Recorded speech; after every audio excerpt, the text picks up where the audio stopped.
नमस्कार दोस्तों, आज हम आपके लिए रेलवे जीडी के मैथ का एक ओरिजिनल सेट लेके आए हैं जो पीछे आपका पेपर हुआ था, क्योंकि अभी रेलवे जीडी के आपके पेपर होने वाले हैं। तो हमने ये डिसाइड किया है कि आपके जो भी पुराने पेपर आए थे 35-40 जो हैं वो आपको सारे कराए जाएं, और उसके लिए हमने एक प्लेलिस्ट बना दी है। ठीक है, तो आपको ये बड़ी काम आएगी। उसमें पुराने प्रश्न हैं, कुछ सेट हमने जो करा दिए हैं वो भी डाल दिए, और जो आगे भी बनाते जाएंगे वो भी उसमें डालते जाएंगे। ठीक है, तो आप उसको चैनल की प्लेलिस्ट में जाकर देख सकते हैं। अभी हम क्वेश्चन सोल्व कराते हैं। निम्नलिखित बिनों में से किसका मान आवर्ती दशमलव में नहीं आएगा। ठीक है, इसमें यह कहना चाह रहा है, पूछना चाह रहा है कि कौन सा 2 या 3 के बाद पूरा कट जाएगा और कौन सा पूरा नहीं कटेगा। कि जिसमें अब जैसे आवर्ती दशमलव में नहीं आएगा, कहना चाह रहा है कि जैसे मैं एग्जांपल देता हूँ 10/3 है, तो 3 को अब ये किया आपने 3 3 3 3 3 ऐसा चलता जाएगा। ठीक है, और एक आपने 10 को भाग दिया, 4 से भाग दिया। ठीक है, तो 4 दूनी 8 और 4 पंजो 20। तो ये आवर्ती दशमलव में आ गया है, और ये जो है आवर्ती दशमलव में नहीं आएगा, मतलब कि ये चलता जाएगा, कि इसमें पॉइंट जो है वो ये ख़त्म नहीं होगा आगे। ठीक है, तो इसके लिए आपको एक मैं मेथड बता देता हूँ क्या होता है। इसके लिए ना आपको हर में देखना होता है कि जब आपकी भिन्न कट जाए, और कट के आपको हर में देखना है, यदि उसमें 2 और 5 इनकी केवल पावर या खाली इनका गुणा हो तो वो पूरा पूरा कट जाएगा, अदरवाइज नहीं कटेगा। ठीक है, कटने का अर्थ ये नहीं होता कि पॉइंट के बाहर, पॉइंट पे जाके भी कट जाता है। जैसे अभी मैंने 10/4 बताया था आपको, पॉइंट में जाके कट रहा था। 2 की पावर n और गुणा 5 की पावर n, इस तरह से भी हो सकता है ये कि इन्हीं का केवल गुणांक हो तो वो इसमें कट जाएगा, अदरवाइज नहीं कटेगा। अभी देखो आप, अभी 56 है, हम इसी को लेते हैं। 56 के क्या टुकड़े बनते हैं, एक तो 8 बनता है। ठीक है, तो 8 का 2 की पावर में आ जाएगा, तो 8 का आपको कुछ करने की आवश्यकता नहीं है। दूसरा आ जाएगा 8 7 56 7। ठीक है, अब जिसमें भी नीचे 7 बच जाएगा वो आवर्ती दशमलव में आएगा, और जो 7 नहीं आएगा वो आवर्ती दशमलव में नहीं आएगा। ठीक है ना, अब देखो 7 से केवल मेरा 21 कट रहा है, तो इसका 21/56 वाला जो है वो सही आंसर होगा। क्यों, 21/56 जो हो जाएगा 7, 8 गुणा 7 लिख देता हूँ मैं। ठीक है, तो क्या हो जाएगा 7 या 21 और बटे 8। ठीक है ना, अब ये कट जाएगा, इसको सोल्व करते हैं। तो ये हमारा आ गया था 21/56 यानी कि 8/7, और 7 8 56, नहीं 7 या 21 यानी कि 3/8। ठीक है, अब ये पूरा पूरा कट जाएगा, भाग दे के देखो 8 या 24, 6 0, 8 7 56, फिर 4 0 और 8 पंजू 40। ठीक है, तो क्या आ जाएगा 3.75, ये कट जाएगा। बाकी आप देख सकते हो ये पूरे कटेंगे नहीं। ठीक है, तो बस आपको ये ध्यान रखना है कि नीचे हर में देखना है कि किसी भी तरह आप उसको 2 की पावर का या 5 की पावर का, पावर कितनी भी हो सकती है, 1 हो सकती है, 2 3 4 5 इसी तरह, और इनका गुणा, ये अंक बचने चाहिए, तो वो आवर्ती दशमलव भिन्न नहीं होगा, अदरवाइज आवर्ती दशमलव भिन्न होगा। ठीक है, अगले प्रश्न पर चलते हैं। क्या होता है जब हम आपको कराते हैं ना, तो आपको समझाने में ज़्यादा समय लगता है, करने में उतना समय नहीं लगता, इस बात को ध्यान रखना आप, और कोशिश करना पेन कम से कम चलाएं। अगला प्रश्न, एक वस्तु 20 मीटर की त्रिज्या वाले एक वर्ताकार पथ पर 4 मीटर प्रति सेकंड की समान गति से चल रही है। इसके द्वारा एक चक्कर पूरा करने के लिए लिया गया समय क्या होगा। देखो, अब इसमें आप जब ऑप्शन पे ध्यान डालोगे तो इसमें देखो पाई ऑप्शन में आ रहा है, तो आपको ये ध्यान करना है, पाई को काटना नहीं है, पाई को सीधा रखना है। ठीक है, ये वर्त जो होता है,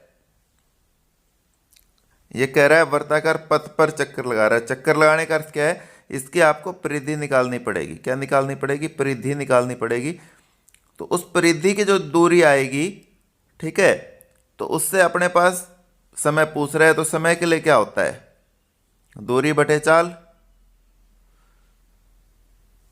ठीक है, दूरी बटे चाल, ये हमारा फार्मूला होता है। अब दूरी जो हमें परिधि से निकल जाएगी। ठीक है, अब परिधि जो है, परिधि का क्या फार्मूला होता है, 2 पाई आर। क्या होता है, 2 पाई आर। पाई को सोल्व नहीं करना है क्योंकि आंसर में है। आर का मान कितना दिया हुआ है, 20 दिया हुआ है, तो परिधि कितनी आ गई, 40 पाई, यानी कि कितना आ गया, दूरी कितनी आ गई मेरी, 40 पाई। चाल कितनी है, 4 मीटर पर सेकंड, भाग दे दो, ठीक है, 4 से कट गया 10, यानी कि 10 पाई सेकंड, ये इसका आंसर आपका आ गया। अगले प्रश्न पर चलते हैं। तो सी का मान ज्ञात करो, ठीक है। देखो बड़े आसान क्वेश्चन होते हैं ये, 0.7, ठीक है। ये देखो उधर मल्टीप्लाई हो जाएगा, आप सीधा ही इसको लिख दो, 0.2 इंटू 1-6c। अब देखो पॉइंट इधर भी है, तो आपस में पॉइंट जो है ये कट जाएगा, तो यानी कि इधर 7 बच गया, और इधर करोगे तो इसको गुणा करो तो क्या हो जाएगा, -2, और माइनस माइनस गुणा होकर क्या हो जाएगा, +6c, ठीक है ना। अब देखो 6c जो है, या 7 = -0.2, 1-6c, और ये 6 दूनी 12 हो जाएगा, ये गलत कर गया हम, 6 दूनी 12, ठीक है। क्योंकि इसमें मैं देख रहा था 9 बच रहे थे और ये छोटे आ रहे थे, तो मेरे को लग रहा था कुछ ना कुछ हम इसमें गड़बड़ कर गए हैं, ठीक है ना। अब देखो 2 इधर जाएगा तो क्या हो जाएगा, 9 = 12c, ठीक है ना। तो c क्या आ जाएगा, 9, अब 12 इसके नीचे आ जाएगा, ठीक है। अब इसमें आप करोगे तो 3 3 9 और 3 चौकी 12, 3/4। अब 3/4 हमें पता है क्या होता है, 0.75, ठीक है। तो 0.75 पौन बोलते हैं ना अपन देसी भाषा में, तो 0.75 क्या हो गया, 3/4। और यदि किसी को नहीं पता लग रहा है तो इसमें भाग भी देख के देख सकते हो आप, ठीक है, कि 4 एक नहीं जा रहा है तो 0 लगा दोगे, तो 4 7 28, फिर 2 आया 0, और 4 5 20, ठीक है। आगे चलते हैं अब।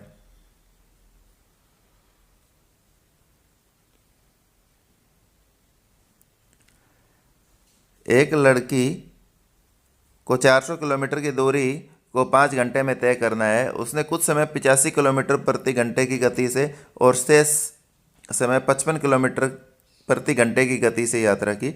उसने अधिक गति से कितने देर की यात्रा की, ठीक है। अब इसमें कई बार ये भी पूछ लेता है उसने अधिक गति से कितनी दूरी तय की। तो इसका एक ही तरीका होता है, यहाँ देखो सबसे पहले इसको हम अनुपात समानुपात वाले से सोल्व करते हैं, वो आसान होता है। यहाँ 5 घंटे यदि वो एक समान दूरी से, एक समान चाल से चले, तो कितने कितने किलोमीटर उसकी चाल होनी चाहिए प्रति घंटा, 80 किलोमीटर, भाग दे दोगे 40 में 5 का, ठीक है ना। अब पहले दूरी कितनी है, 85, और इधर कितनी है, 55, ठीक है। इसका डिफरेंस कितना आया, 25, और इसका कितना आया, 5, ठीक है। यानी ये कट के क्या आ गया, 5:1।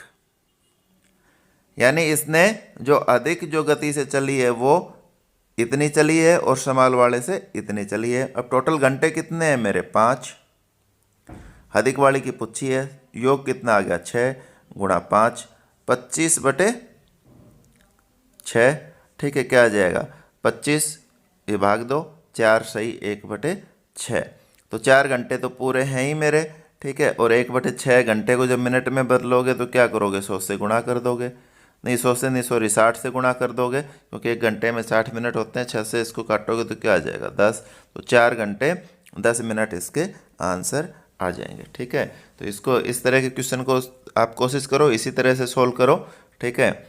आप क्या करो ना, एक अपनी कॉपी बनाओ, उसमें हर टाइप का जो भी सवाल आता है ना उसको लिखो और उसको सोल्व करो, ठीक है। क्या होता है कि जब तक आप प्रैक्टिस नहीं करेंगे ना तब तक आपका मैथ क्लियर नहीं होगा। हम जो आपको पढ़ा रहे हैं या और कोई टीचर पढ़ा रहे हैं वो कोई जन्म से नहीं सीख के आए थे, जो हमने प्रैक्टिस की या हमने देखा पढ़ा है उसके ऊपर दिमाग लगाया तभी जो है वो चीज़ होती है, ठीक है। और क्योंकि मैथ के जो पेपर में जिसका मैथ अच्छा होता है, स्ट्रांग होता है, तो उसके सिलेक्शन के ज़्यादा चांस होते हैं, क्योंकि बाकी में तो आपको रट्टा मारना है, इसमें आपको समझ के आपको करना जरूरी होता है, ठीक है। तो बहुत से लोग तो ऐसे भी होते हैं जो बोलते हैं कि मैथ में समाई छोड़ दिया, ठीक है। जब आप कंपटीशन की तैयारी कर रहे हो ना तो मैं ये छोड़ दूंगा का तो आप दिमाग से चीज़ ही निकाल दिया करो।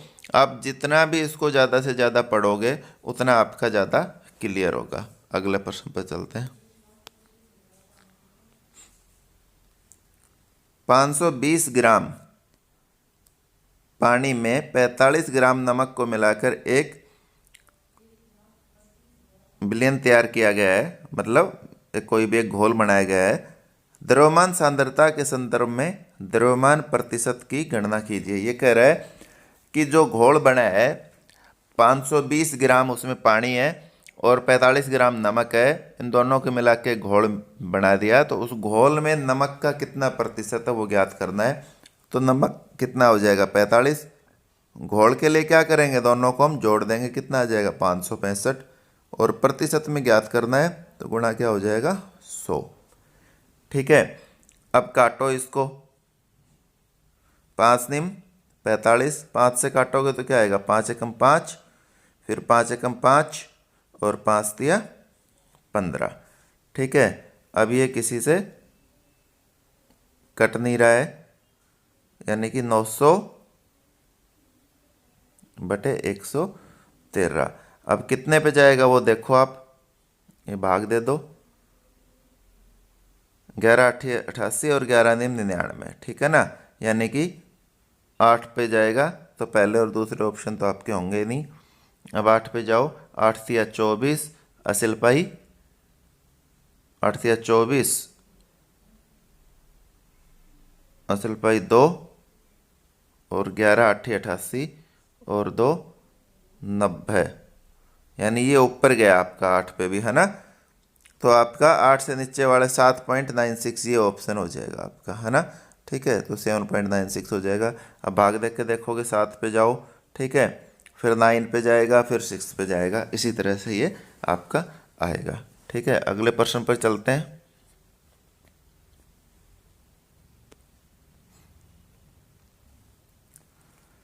का महत्तम समापवर्तक ज्ञात कीजिए। ठीक है, अब देखो क्या होता है कि अब इसके ऑप्शन देख के आपको समझ जाना चाहिए कि इसका आपको निकालना, अब भाग विधि भी होता है, गुणनखंड विधि भी होता है, तो उसकी आवश्यकता आपको नहीं पड़नी चाहिए। ठीक है ना। अब देखो इसमें 17, 17 दूनी 34, 17 दी 51, 17 चौकी 68, यानी जो आपको ऑप्शन दिए हुए हैं वो 17 से सारे के सारे कट रहे हैं। ठीक है, यानी कि ये सारे 17 से तो कटेंगे ही। उसके बाद देखो क्या आ रहा है, 2, 17 दूनी 34, 17 तिया 51 और 17 चौकी 68, है ना। अब देखो यदि ये सारे आप देखोगे तो 2 से भी कट रहे हैं, यानी कि 34 भी 34 आ जाएगा। अब 17 क्योंकि छोटा हो गया तो 34। अब देखना है मेरे को 51 और 68 में से। ठीक है, अब देखो 4 से कटने की क्या आपको विधि होती है, कैसे पता करें संख्या 4 से कटेगी कि नहीं कटेगी, तो उसके लिए क्या फार्मूला होता है कि लास्ट के 2 अंक देखने होते हैं। लास्ट के 2 अंक यदि 4 से कटते हैं तो वो संख्या भी 4 से कटेगी। अब देखो पहले वाला जो ऑप्शन है उसमें लास्ट के 2 अंक 6 हैं, तो ये 4 से नहीं कट रहा है, तो ये आपका ऑप्शन जो है वो क्या हो जाएगा, गलत हो जाएगा। अब देखो 3 का निकालना है, 3 के लिए क्या होता है, अंकों का हम जोड़ निकालते हैं, और यदि वो जोड़ 3 से कट जाता है तो वो संख्या भी 3 से कट जाएगी। ठीक है, 6 और 3 9 कट गई, 4 2 6 कट गई, और ये 6 और 3 9 और 1 10, ये नहीं कट रही है। ठीक है ना, तो इसका महत्तम समापवर्तक क्या हो जाएगा आपका 34 ही इसका महत्तम समापवर्तक हो जाएगा। और आप चाहो तो इसको भाग विधि द्वारा या गुणनखंड विधि द्वारा जिस भी तरीके से आप करते हो उसे निकाल सकते हो। मेरे हिसाब से आपको इस तरह से सोल्व करना चाहिए। ठीक है, अगले क्वेश्चन पे चलते हैं। ABC एक समकोण त्रिभुज है। ठीक है, समकोण क्या होता है, जिसमें एक कोण जो होता है क्या होता है 90 डिग्री होता है। क्या होता है, एक कोण 90 डिग्री होता है। ठीक है, जिसका ए कोण समकोण है, ये मैं ए मान लेता हूं, तो ये क्या हो गया, कोण समकोण हो गया। 2 अन्य समकोण त्रिभुज की रचना करने के लिए किस भुजा को समद्विभाजित करने की आवश्यकता है। देखो ये एक प्रॉपर्टी होती है इसकी समकोण त्रिभुज की, कि सामने वाले कोण के सामने वाली जो भुजा है ये ABC, यदि इसको मैं 2 बराबर भागों में काटूं और ए पॉइंट से मिला दूं, ठीक है, तो ये जो दोनों जो बनती हैं त्रिभुज ये समकोण होंगी, क्या होगी, समकोण होंगी। ठीक है, तो जो भी कोण दिया हुआ है उसको छोड़ के जो भुजा बचगी, ए को छोड़ के जो भुजा बचगी BC, वो इसका आंसर होगा BC। ठीक है, तो ये इसका आंसर है। अगला क्वेश्चन,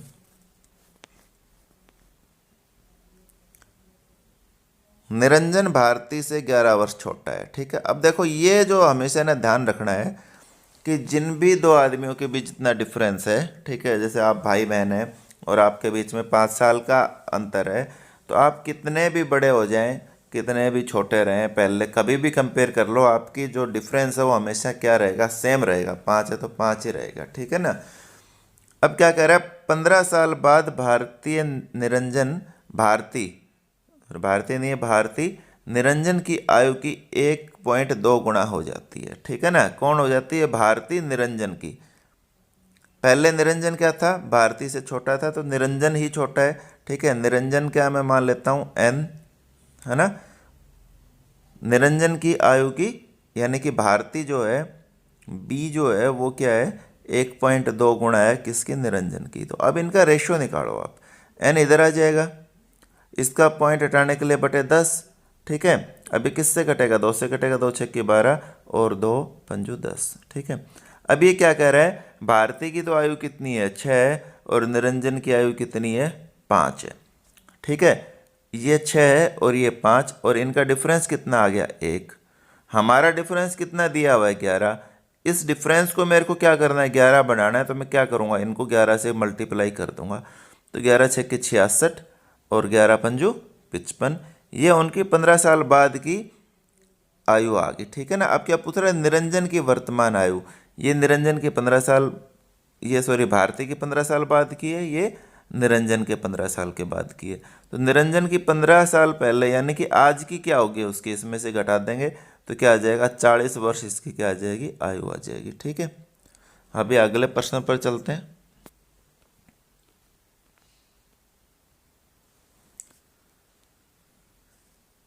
एक इतने मीटर लंबे टावर से भूतल पर खड़ी महिला की प्रारंभिक स्थिति से शीर्ष का उन्नयन कोण 60 डिग्री था, ठीक है। देखो घबराना नहीं होता है कभी भी, ये एक टावर है, ठीक है।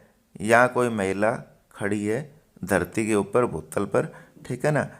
अब इसकी प्रारंभिक स्थिति से यहाँ से जो है वो कोण इसने बता रखा है 60 डिग्री बता रखा है। क्या बता रखा है, 60 डिग्री। आगे पढ़ो, वह टावर की स्थिति से सीधी रेखा में इस प्रकार बढ़ती है कि उसकी अंतिम स्थिति से टावर का उन्नयन कोण 30 डिग्री हो जाता है। कोण जब घट जाता है तो उसका अर्थ है ये टावर से उल्टी दिशा में जा रही है, और यदि कोण बढ़ जाता है तो ये टावर की तरफ आ रही है। तो कोण घट गया तो यानी कि ये इधर बढ़ रही है, ठीक है ना। तो ये जो है यहाँ से अब इसका जो कोण बन रहा है वो कितना बन रहा है, 30 डिग्री बन रहा है। कितना बन रहा है, 30 डिग्री।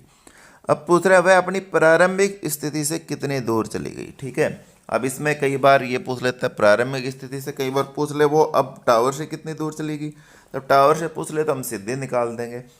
अब ये क्या पूछ रहा है, प्रारंभिक स्थिति ये थी, तो यहाँ से लेके और यहाँ तक की जो दूरी है वो पूछ रहा है, ठीक है। तो इसमें क्या करना पड़ेगा मेरे को, पहले ये पूरी दूरी निकालनी पड़ेगी। ये पूरी दूरी निकालने के बाद जो आएगा उसमें से ये दूरी जो है मेरे को क्या करनी पड़ेगी, घटानी पड़ेगी। तो ये मेरा इसका आंसर बच जाएगा, ठीक है ना। अब मैं पहले इसको निकालें, ये टावर की लंबाई कितनी है, 43.5, और ये कितना है, ये निकालना है, ठीक है। अब हमें पता होता है, ऐसे क्वेश्चन हम किस पे करते हैं कि लंब बटे आधार क्या होता है, टेन थीटा। क्या होता है, टेन थीटा, यानी कि टेन 60 जो है वो क्या है, लंब कितना है 43.5, और बटे आधार मेरे को नहीं पता, x रख लिया मैंने, ठीक है ना। अब टेन 60 की कितनी वैल्यू होती है, टेन 60 की क्या होती है, √3। क्या होती है, √3। तो x का मान क्या आ गया, 43.5 और बटे √3, ये क्या आ गया, x का मान आ गया, ठीक है ना। इसका मान आ गया √3। अब अगले पे चलो, ये हमारी ऐसे थी, ये 30 डिग्री था, ये 43.5 थी। अब क्या आ जाएगा, टेन 30 क्या आएगा, इसको मैं b मान लूँ पूरी को यहाँ से यहाँ तक, यानी कि 43.5 और बटे क्या आ जाएगा, b, यानी कि b अब 43.5 बटे टेन 30 आ जाएगा, और टेन 30 का क्या मान होता है, 1/√3, यानी कि 1/√3, √3 कहाँ चला जाएगा, ऊपर। ठीक है। और इसमें सब मेरे को क्या करना पड़ेगा, माइनस करना पड़ेगा। क्या माइनस करना पड़ेगा, 43.5 और वो क्या आया था अपना बटे में √3 आया था। इस पूरे में से ये मेरे को माइनस करना पड़ेगा। ठीक है, कैसे करेंगे अब हम इसको,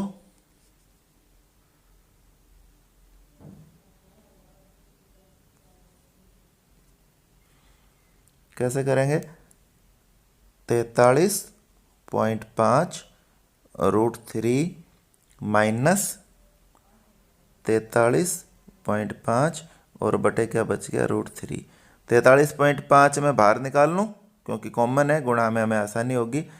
यहाँ √3 और -1/√3। ठीक है, तो कैसे हो जाएगा, 43.5 इसको करोगे तो √3 और √3 गुणा होकर क्या हो जाएगा 3 -1 बटे √3, यानी क्या आ जाएगा, यहाँ क्या बच जाएगा 2 और 2 को 45.3 से गुणा करोगे तो क्या आ जाएगा 43 × 86 और 1 87, 87 बटे √3।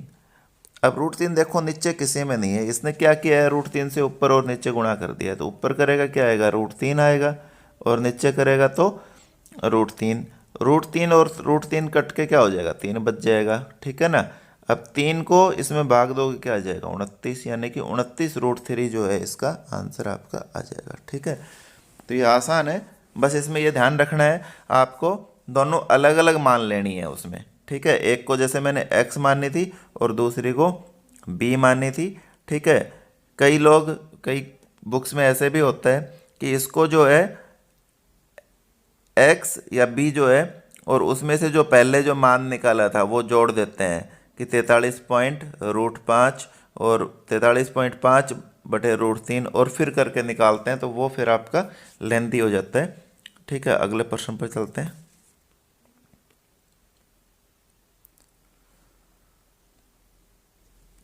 कि मूलों में से एक है तो x का अन्य मूल क्या होगा। अब देखो इसमें दो तरह के क्वेश्चन आते हैं, एक तो अन्य मूल पूछ लेता है और एक पूछ लेता है k का मान। अब अन्य मूल का मैं आपको बहुत अच्छा सा मेथड बताता हूँ। क्या होता है, कई बार k ये यहाँ दे देता है और कई बार ये यहाँ दे देता है। तो यदि अब देखो दो चीज़ें होती हैं, अल्फा इंटू बीटा। अल्फा और बीटा क्या होता है, किसी भी जो समीकरण है उसके दो मूल हैं तो उसका फार्मूला होता है c बटे ए। क्या होता है c बटे ए। c क्या होता है, जो जिसके साथ भी कोई भी x या y जो भी इसमें चर होता है वो जिसका गुणा नहीं होता है वो क्या होता है c। और a क्या होता है, जो भी x² के साथ जो गुणा है माइनस या प्लस के साथ वो a होता है। ठीक है, और अल्फा प्लस बीटा ये क्या होता है -b बटे a। ठीक है, ये मैं दोनों क्यों बता रहा हूँ कि आपको यदि b के साथ k दे दे तो आपको ये वाला फार्मूला यूज करना है, और यदि c की जगह k दे दे तो आपको ये वाला फार्मूला यूज करना है। अब हमें ये वाला यूज करना है। ठीक है, अल्फा प्लस बीटा, यानी कि मेरे को ये निकालना, ये दिया हुआ है अल्फा कितना है, alpha plus 2 equal to -b, तो माइनस क्या है 24, 24 के आगे भी माइनस था, यहाँ भी माइनस है, माइनस माइनस क्या हो गया प्लस। ठीक है, और a कितना है 1, यानी अल्फा प्लस 2 क्या आ गया 24 और अल्फा का मान क्या आ जाएगा 22। अब देखो यदि आपको ये चीज़ें पता है, ठीक है, तो आपका मेरे को नहीं लगता कि इसमें 10 सेकंड भी आपके लगे होंगे क्वेश्चन को सोल्व करने में। ठीक है, आपको समझने में हो सकता है थोड़ा सा कठिन लगे, लेकिन ये जब 2-4 बार आप करोगे तो आपको ये ध्यान हो जाएगा। ठीक है, कई बार ये पूछ लेता है, ये इक्वेशन दे दी कि दोनों मूल्यों का योग ज्ञात करो, दोनों मूल्यों का गुणनफल ज्ञात करो। ठीक है, तो उन चीज़ों के लिए ये जो होते हैं आपके फॉर्मूले इसमें काम आते हैं। ठीक है, और अब k का मान निकालना हो तो k का मान इसमें कैसे निकालते हैं कि जो भी मूल जो होता है जब आप उसको इस इक्वेशन में पुट करते हैं ना x की जगह, तो ये इसको सेटिस्फाई करता है। सेटिस्फाई करने का अर्थ है कि वो 0 आता है। ठीक है ना, अब आप इसको k का मान निकालना हो तो क्या करोगे, आप इसके अंदर ये पुट कर दोगे 2। ठीक है, तो 2 दूनी 4 माइनस 24 दूनी 48 प्लस k इजकल टू 0। ठीक है, तो ये 48 और ये क्या आ जाएगा, 48 में से 4 गया तो क्या आ जाएगा 44। ठीक है, तो यानी k का मान क्या आ जाएगा 44 आ जाएगा। ठीक है, अब आप देख सकते हो मैंने क्या बताया था, मूल हमारे एक 22 आया है और एक 2 आया है, दोनों का गुणा कितना होता है 44। और इन यहाँ गुणा का क्या फार्मूला होता है, सी कितना आया मेरा 44 आया है बटे ए 1 यानी कि 44। तो आपको अलग अलग मूल निकालने की आवश्यकता नहीं है, आप डायरेक्ट फार्मूले से निकाल सकते हैं। अगले प्रश्न पर चलते हैं।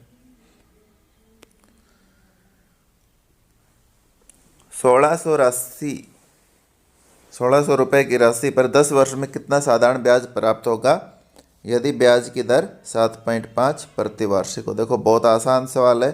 कैसे है, मूलधन क्या हो गया 1600, समय क्या हो गया 10 साल, रेट क्या हो गया 7.25 बटे में 100 तो ये आता है और इसका पॉइंट हटाने के लिए 100 और आ जाएगा। ठीक है ना, 2 जीरो से 2 जीरो कट गई, 1 जीरो से 1 जीरो कट गई, 2 से काटोगे 5 आ गया, 2 से काटोगे 8 आ गया। ठीक है, और 5 से इसको काटोगे तो क्या आ जाएगा, पॉइंट हट चुका है क्योंकि 100 हम लगा चुके हैं, तो क्या आ जाएगा 5 से काटोगे तो 5 एकम 5, 2 2 5 चौका 20 और 2 5 25। ठीक है, 8 से गुणा कर दो, 8 पंजो 40, 4 8 चौका 32 और 4 36।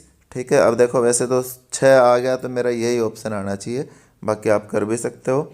8 पंजो 40, 4 असल थी, 8 चौका 32, 4 36, 3 असल थी, 8 एकम 8 और 3 11। ठीक है, क्या होता है ना पेपर में आपके पास समय बहुत कम होता है। ठीक है, तो एक तो एक्यूरेसी पे ध्यान रखो और जहाँ से भी आपको हिंट मिल जाए कि हाँ ये होगा आप उस पर टिक मारो, आगे चलो। क्या होता है अदरवाइज आपका पेपर ही पूरा नहीं होता है। अगले प्रश्न पर चलते हैं। 8% वार्षिक 8% साधारण वार्षिक ब्याज की दर से कोई राशि 3 वर्ष 3 माह में 819 रुपये हो जाती है, मूल राशि कितनी थी। अब देखो इसमें है ना ये क्या दे दिया आपको, मिश्रधन दे दिया। साधारण ब्याज के फार्मूले में क्या होता है, केवल ब्याज होता है।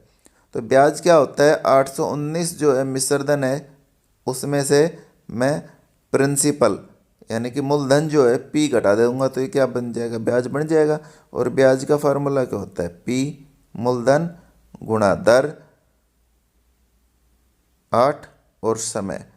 अब देखो समय जो 3 वर्ष 3 महीने है तो इसको कैसे करोगे, 3 वर्ष तो पूरी होगी और 3 महीने के लिए क्या करोगे 3/12 यानी कि 1/4 है ना। ठीक है, यानी कि 3 सही 1/4 और इसको आप गुणा करके 4 तिया 12 और 1 13/4 भी लिख सकते हो। तो गुणा 13/4 और गुणा 100। ठीक है, तो इसको आप सोल्व करोगे, 4 से काटोगे तो क्या आ जाएगा, 4 दूनी 8, 2 आ जाएगा। ठीक है, तो इसको ये सोल्व करके जो है आपका आंसर आ जाएगा। दूसरा आपको ये यदि बड़ा लगे तो आप 100 रुपये का भी निकाल सकते हो कि मैं मान लेता हूँ राशि मेरी 100 रुपये है। ठीक है, दर कितनी है 8, समय कितना आया था 13/4 आया था, बटे 4 गुणा 100, 100 से 100 कट गया, ये क्या हो गया 4 दूनी 8, 13 दूनी 26, यानी मिश्रधन मेरा कितना आ गया 126। अब 126 मेरा मिश्रधन है तो मेरा मूलधन कितना था 100, 1 है तो बटे 126 और 819 है तो गुणा 819। ठीक है, अब ये किससे कट रहा है, 12 पंजो 60, 12 छक्की 72, 12 छक्की 72। पहले तो 2 से इसको काटो, चलो थोड़ा छोटा करें, 2 छक्की 12 और 2 तिया 6 है ना। ठीक है, 2 से इसको काटेंगे तो 50। अब ये 9 से कट जाएगा, 9 साती 63 और 9 निम 81 और 9 एकम 9। अब ये 7 से कट जाएगा, 7 से काटेंगे तो क्या आएगा 13 साती 91 और 13 पंजू 65, 650 रुपये जो है इसकी क्या आ जाएगा, आंसर आ जाएगा। ठीक है, तो मेरे को लगता है ये वाला मेथड जो है वो आसान है, इससे आप कर सकते हो। अगला प्रश्न पे चलो। एक ही जन्म तिथि वाले 7 बच्चों का जन्म 7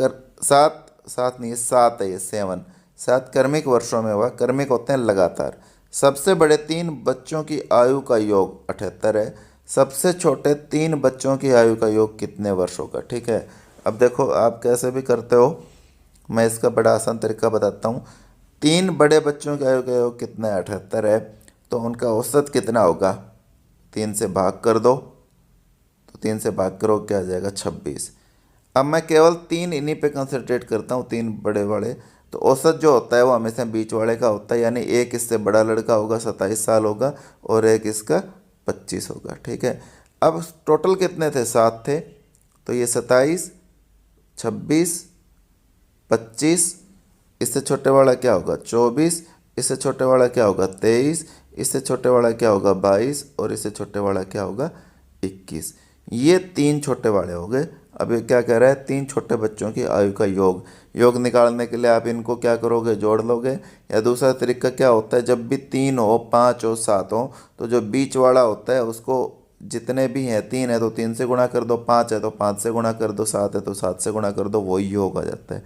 तो 22 गुणा 3, ठीक है, ये क्या आ जाएगा 66, ठीक है। तो ये इसका आंसर है। अगले प्रश्न पर चलते हैं।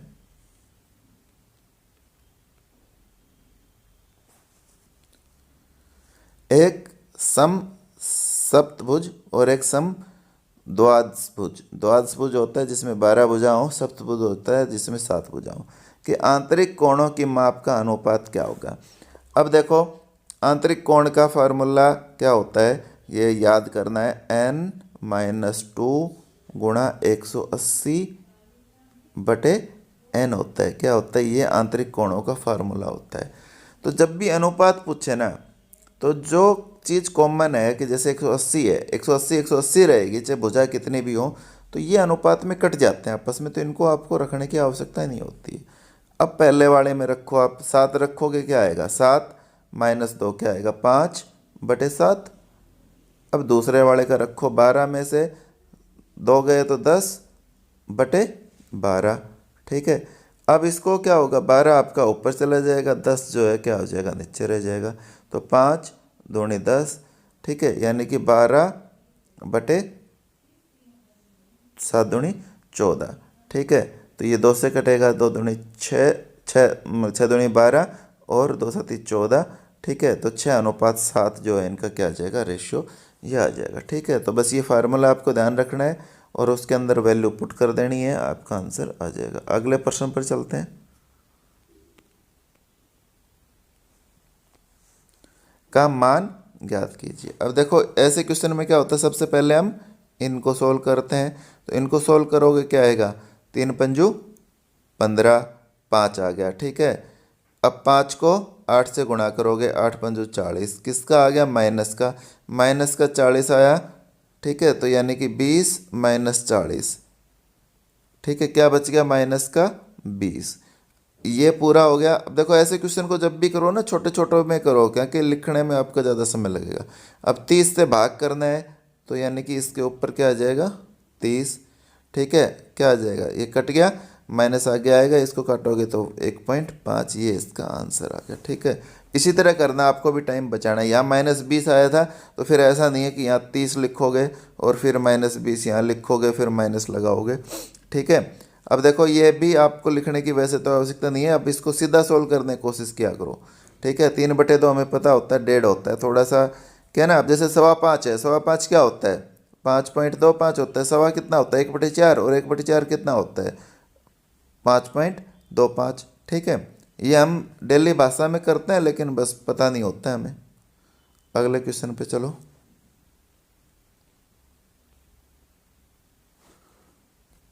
एक तुलिप है और एक देवांश है, के पास 2 कंचे के बैग थे या कुछ भी थे, उनकी संख्या का अनुपात 7 था, यानी कि तुलिप के पास 7 थे और इसके पास 9 थे। जबकि शीतल और देवांश के पास, शीतल और देवांश, अब देखो यहाँ कितना दे दिया, शीतल का कितना दिया है, 7 दिया है शीतल का, यहाँ लगा लूँ 7, और देवांश के पास 15, ठीक है। अब क्या कह रहा है, तुलिप और शीतल के पास उपलब्ध कंचों की संख्या का अनुपात, यानी इनका अनुपात पूछा है। तो सबसे पहले तो इन दोनों को मेरे को क्या करना है, बराबर, और बराबर करने के लिए क्या करना होता है, पता ही हमें क्या होता है कि इनका एलसीएम लेना होता है, तो उसी के बराबर करना होता है। 9 और 15, इनका एलसीएम क्या होगा, 45 होगा, यानी इसको मैं 5 से गुणा करूँगा पूरी संख्या को, और इसको किससे करूँगा, नीचे वाले को 3 से गुणा करूँगा। ठीक है, तो ये कितना आ जाएगा 35, ये तो रहेगा ही, और ये कितना आ जाएगा 21। 7 से कट जाएंगे, 7 पंजो 35 और 7 तिया 21। ठीक है ना, तो 5:3 जो है वो इनका आंसर आ जाएगा। ठीक है, अब देखो मैंने तो यहीं जब 5 और 3 आया था तो मैंने इसका आंसर निकाल लिया था कि 5 और 3 ही इसका आंसर होगा, क्योंकि यहाँ दोनों में 7 थे, तो 7 और 7 तो कटने हैं, जब भी अनुपात करना है तो 7 और 7 कट जाएंगे, तो यहाँ ऊपर में 5 बचेगा, यहाँ 3 बचेगा। ठीक है, लेकिन आपको समझ में नहीं आता, फिर मैंने पूरा करके बताया आपको। अगले प्रश्न पे चलते हैं। ये अच्छा क्वेश्चन है। 4.5 सेंटीमीटर की भुजा वाले एक वृत्त के प्रत्येक कोने से 1 सेंटीमीटर की भुजा वाले शीर्ष काटे जाते हैं। इस प्रकार बने अष्टभुज की परिधि और क्षेत्रफल ज्ञात करें। ठीक है, अब देखो इसको मैं समझा देता हूँ क्या है। पहले एक वर्ग है जिसकी भुजा, प्रत्येक भुजा जो है 4.5 सेंटीमीटर है। फिर क्या कह रहा है, एक वृत्त के प्रत्येक कोने से 1 सेंटीमीटर भुजा वाले शीर्ष काटे जाते हैं कि यहाँ 1 सेंटीमीटर, यहाँ 1 सेंटीमीटर। ये जो कोने हैं इसके काट दिए गए हैं चारों तरफ से। क्या कर दिए गए हैं, इस कोने जो है काट दिए गए हैं। तो ये कट गया, ये कट गया, ये कट गया और ये कट गया। अब ये क्या है, अष्टभुज बन गई कि 1 भुजा, 2 भुजा, 3 भुजा, 4, 5, 6, 7 और 8। एक तो इसकी परिधि पूछ रहे हैं, तो परिधि कैसे निकालोगे। ये कितनी थी टोटल, 4.5। एक इधर काटी, एक इधर काटी, कितनी बच गई, 2.5 बच गई। यानी कि सारी जो भुजाएं हैं कितनी बच गई, 2.5। तो एक तो इनका योग हो जाएगा, सारों को जोड़ो कितना आ जाएगा, 10, तो ये आ गया। ठीक है ना, प्लस अब देखो 10 आ गया था, तो 10 मेरा आंसर जो है यही इसका बैठेगा। अब अपन पूरा सोल्व करा देते हैं। यहाँ अब मेरे को इसकी दूरी निकालनी, यदि ये 1 निकल जाएगी तो ये चारों तो बराबर ही आएंगी, तो आसानी से निकल जाएगा। अब इसमें देखो ये क्या है, कैसे त्रिभुज बन गई है, पाइथागोरस वाली जो समकोण त्रिभुज है वो बन गई है, क्योंकि ये कोण क्या होता है, 90 डिग्री का होता है। तो ये 1 है और ये 1 है, ये लंब और आधार मान सकते हो। भुजा मेरे को निकालनी है, कैसे निकालते हैं, √a² + b², इन दोनों का स्क्वायर करके जोड़ते हैं। तो 1 का स्क्वायर 1 आएगा और इसका भी स्क्वायर 1 आएगा, यानी क्या आ जाएगा, √2। ये भी कितनी भुजाएं, 1, 2, 3, 4, तो क्या आ जाएगा, +4√2। ठीक है, तो ये तो इसकी परिधि आ गई। क्षेत्रफल, अब क्षेत्रफल का देखो डायरेक्ट फार्मूला नहीं होता है। क्षेत्रफल हम कैसे निकालेंगे, पहले इस वृत्त का क्षेत्रफल निकालेंगे। इस वृत्त के क्षेत्रफल में से इन 4 त्रिभुज का जो क्षेत्रफल है वो घटा देंगे। अब देखो वृत्त की भुजा कितनी है, 4.5, तो क्षेत्रफल क्या हो जाएगा, 4.5 और 4.5 गुणा। अब 45 और 45 का गुणा मेरे को पता है वर्ग कैसे करते हैं, 5, 5, 25, पॉइंट 4 को एक अगला 5, 20, यानी कि 20.25, तो किसका वर्ग आ गया, इसका आ गया, क्षेत्रफल आ गया वर्ग का। अब एक त्रिभुज का निकालोगे और 4 का, उससे आ जाएगा। अब त्रिभुज का क्षेत्रफल का क्या फार्मूला होता है, समकोण का 1/2 गुणा ऊंचाई गुणा लंब, दोनों 1 हैं, यानी कि 1/2 आ गया एक त्रिभुज का। तो चारों का कितना आ जाएगा, 4 से गुणा कर देंगे, कट के कितना आ जाएगा, 2 आ जाएगा। ठीक है, अब इसमें से 2 घटा दो आप। अब 2 ध्यान रखना है आपको, पॉइंट वाला जो होता है ना, तो ये इधर घटता है। 20 में से 2 गए तो 18.25, ये इसका क्या आ गया, आपका क्षेत्रफल आ गया। ठीक है, अगले प्रश्न पर चलते हैं। जो समझ में ना आए भाई उसको ना आप लोग रोक के दोबारा से देख सकते हो। ठीक है, फिर भी समझ में ना आए कोई, तो आप कमेंट सेक्शन में भी मेरे को भेज के पूछ सकते हो, मैं दोबारा से आपको एलोबरेट कर दूंगा, उसको समझा दूंगा।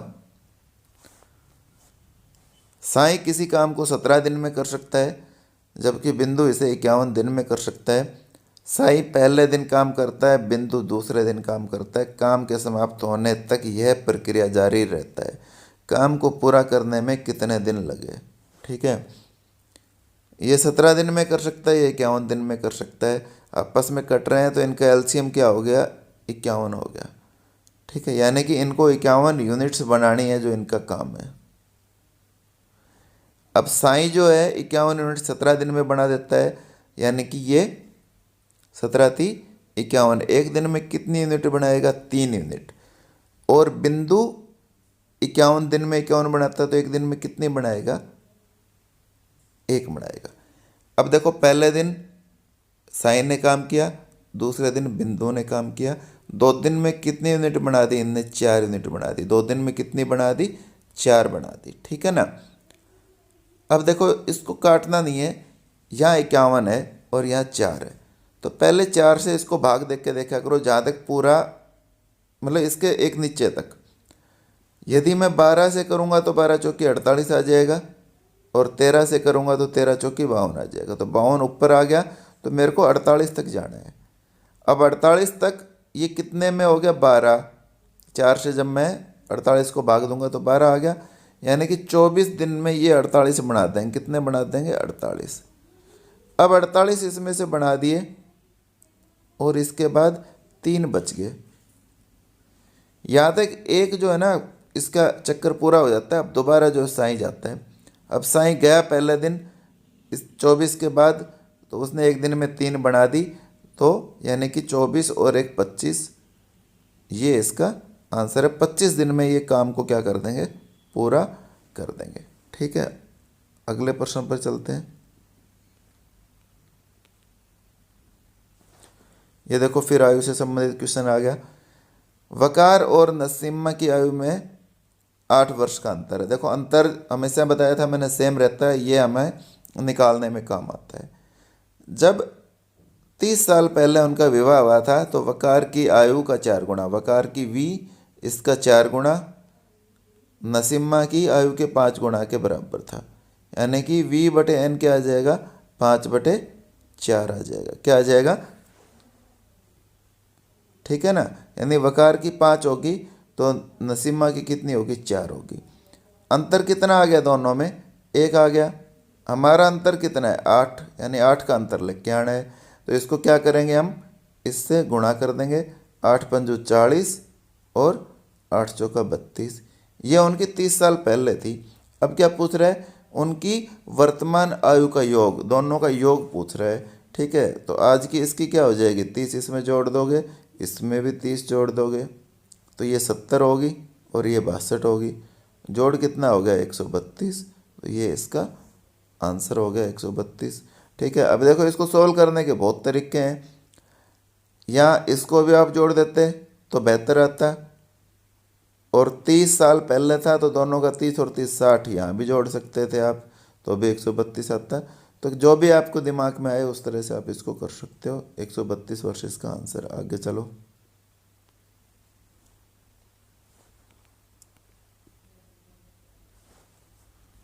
ये बड़े आसान क्वेश्चन होते हैं। में क्या जोड़ा जाए कि योग 11 बटे 10 हो जाए? यानी कि 10 बटे 11 प्लस x, 11 बटे 10। अब ये इधर से कट के उधर जाएगा तो -10 बटे 11। एलसीएम क्या आ जाएगा? 110। अब यहाँ जो है ना, आप सीधा आंसर करके लिखा करो। 11 गुणा 11 कितना हो गया? 121, और इधर 10 गुणा 10 क्या हो जाएगा? 100। ठीक है, ये पता होगा ना आपको। अब ये 10 से यानी 11 से गुणा करोगे, इधर 121 लिखोगे, फिर माइनस लिखोगे, फिर 100 लिखोगे। अब इनका फिर डिफरेंस करके 21 आएगा, तो मैं सीधा डिफरेंस निकाला और मैंने 21 लिख दिया। तो 21 बटे 110 ये ही इसका आंसर है। अगले प्रश्न पर चलते हैं।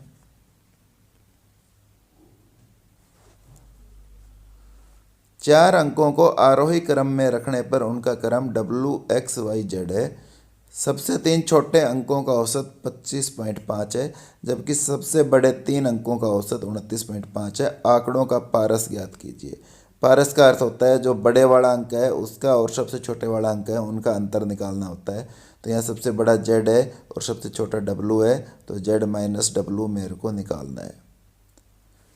ठीक है, तो इसका कैसे निकलता है? ये निकालने का क्या होता है? अब देखो सबसे 3 छोटे अंक क्या हैं? WXY, और 3 सबसे बड़े अंक क्या हैं? XYZ। अब आप देखो यदि ये आपस में घटाओगे तो यह माइनस लग जाएगा, माइनस लगेगा, x से x कट जाएगा, y से y कट जाएगा, और z माइनस क्या आ जाएगा? W। इनका मेरे को योग दिया हुआ है, इनका भी मेरे को योग दिया हुआ है। औसत 25.5 है, तो इनका योग कितना हो जाएगा, 3 से गुणा कर दो, ठीक है ना। या आप इनको 3 से बाद में भी गुणा कर सकते हो कि पहले औसत का ही अंतर निकाल लो और फिर 3 से गुणा कर दो। तो 29.5 माइनस 25.5, 4 का अंतर आ गया, क्योंकि औसत था तो दोनों को 3 से गुणा करना था, तो अब यहाँ 3 से गुणा कर दो, 4 तिया 12, ये आंसर आ गया, ठीक है। जिसको समझ में नहीं आया उसको मैं दोबारा बताता हूँ पूरा। जो बड़ी वाली संख्या है उसका 29.5 औसत है, टोटल योग क्या आएगा, गुणा 3, माइनस छोटी वाली संख्या है 25.5, उसका औसत है तो योग क्या आएगा, 3, 3 में कॉमन ले लूँगा, यहाँ क्या बच जाएगा 29.5 और माइनस 25.5, क्या बचेगा, 4 बचेगा, और इधर 3, 4 तिया 12, ये आपका आंसर आ जाएगा, ठीक है। पेपर में ना कोशिश किया करो कम से कम पेन कॉपी यूज करो, कम से कम गुणा करो, क्योंकि पहले इसको गुणा करते फिर निकालते, आपका टाइम वेस्ट होता है, ठीक है। अगले प्रश्न पर चलो।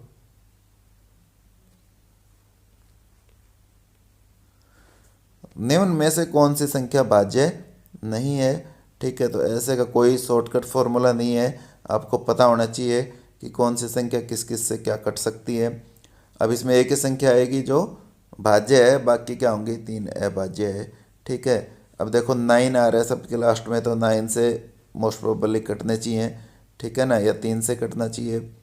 अब 3 से कटने का या 9 से कटने का क्या फॉर्मूला है, अंकों का योग जो है वो कटना चाहिए, ठीक है। तो इसमें आप देखोगे 9 और 1 10 7 17 आया, इसका 16 आया, इसका 18 आया और इसका 19 आया, ठीक है ना। तो ये कट रहा है, यानी ये भाज्य संख्या हो जाएगी। ये 3 या 9 से कोई भी नहीं कट रहे हैं, तो ये भाज्य संख्या होंगी। अगले प्रश्न पर चलते हैं। ए और बी किसी काम को मिलकर 35 दिन में पूरा कर सकती हैं। यदि ए अकेले काम करती हैं और उस काम का 4/7 भाग को पूरा कर शेष काम बी के लिए शेष काम बी के लिए छोड़ देते हैं, छोड़ के चली जाती है। इस प्रकार यदि काम को पूरा करने में 114 दिन लगते हैं, तो ए जो दोनों में अधिक दक्ष है, तो अकेले सारा काम पूरा करने में कितने दिन का समय लगेगा, ठीक है। ए को अकेले में कितना दिन का समय लगेगा ये पूछा है इसने। तो कैसे करेंगे हम, देखो ये थोड़ा सा टिपिकल क्वेश्चन है, ये आसानी से नहीं होता है। इस क्वेश्चन को आप नोट कर लो, इसके तरीके के जब भी आपके क्वेश्चन आए तो मैं बताता हूँ कैसे करना है। सबसे पहले तो आप देखो, जो चलो तुक्का नहीं मारेंगे हम। अब देखो 35 और 114 है, इनका आपस में डिफरेंस निकाल लो, कितना आ गया, 79। दूसरा, ए अकेले काम करती है, उस काम के 4/7 भाग को पूरा करती है। पूरा काम 35 दिन में पूरा होता है, 4/7 निकाल लो, इसका कितना आएगा, ए ये 20 आएगा। इसको करोगे 35 गुणा 4/7, तो 7 पंजू 35, 5 चौक 20, यानी कि ए ने ये 20 आया और बी का फिर 35 में से 20 गया तो कितना बच गया, 15, ठीक है। अब इन दोनों का गुणा कर दो आप, 300 आ गया, ठीक है। अब 300 जो है इसको दो ऐसे भागों में तोड़ो कि जिनका योग तो 79 हो और गुणा जो है वो 300 हो, तो वो क्या आ जाएगा, 75 और 4 आ जाएंगे, क्या आ जाएंगे, 75 और 4, ठीक है। तो जब भी इस तरह से करना हो कि ए और बी का अब आ जाएगा एक एक दिन में कितने यूनिट वो कर सकते हैं जो हम कराते हैं, तो बड़े वाले को छोटे वाले से भाग दे दो, यानी कि 20 को 4 से, तो ये क्या आ गया, 5/1 आ गया, ठीक है ना। यानी कि ये 5 कर सकता है और ये 1 कर सकता है। तो इसने पूछा है ए एक दिन में कितना कर देगा, ठीक है ना। तो टोटल एक दिन में कितने बना देंगे, 6। तो 6 एक दिन में बनाते हैं, तो ए कितने बनाता है, 5, ठीक है। और पूरा टोटल हमें पता है 35, तो क्या हो जाएगा, 35/5 और गुणा 6, 5 7 35 और 7 6 42। ठीक है, तो ये आ जाएगा 42। और उसका पूछता तो क्या आ जाता, 35 गुणा 6 और बटे क्या आ जाता, 1। ठीक है, तो उसका क्या जाता है बटे में 1। तो इसको आपस में गुणा करते हैं, वो इसका क्या जाता है, आपका आंसर आ जाता है। ठीक है, ये थोड़ा सा डिफिकल्ट सम था। आप चाहो तो ऐसे क्वेश्चन को छोड़ भी सकते हो, क्योंकि एग्जामिनर जो है ना ऐसे क्वेश्चन डालने का अर्थ ही उसका यही होता है कि आप उसको छोड़ो। ठीक है, क्योंकि आपकी आईक्यू ही चेक करना होता है उसको। ठीक है, और मैं तुक्का इसलिए बता रहा था कि 7 से देखो 42 ही कट रहा है, बाकी नहीं कट रहे हैं, तो मोस्ट प्रोबेबली इसका 42 ही आंसर होना था। ठीक है, तो आप इसको इस तरह से भी कर सकते थे। आगे चलते हैं। इतने का मान ज्ञात कीजिए। ठीक है, ये लास्ट सेकंड लास्ट क्वेश्चन है। ठीक है, देखो किसी किसी का जो है ना आपका आंसर गलत भी आ जाता है, तो जिसका भी आंसर गलत आए ना और आप इसको करके नहीं आ रहे हो, तो जो क्वेश्चन गलत डल गया रेलवे उसका या कोई भी पेपर जो है वो सबको उसके पूरे अंक देता है। ठीक है, तो देखो इसको पहले इसको सोल्व करना है, क्योंकि पहले बोर्ड मास में ब्रैकेट सोल्व होता है। ब्रैकेट सोल्व होने के बाद फिर का गुणा होता है सोल्व।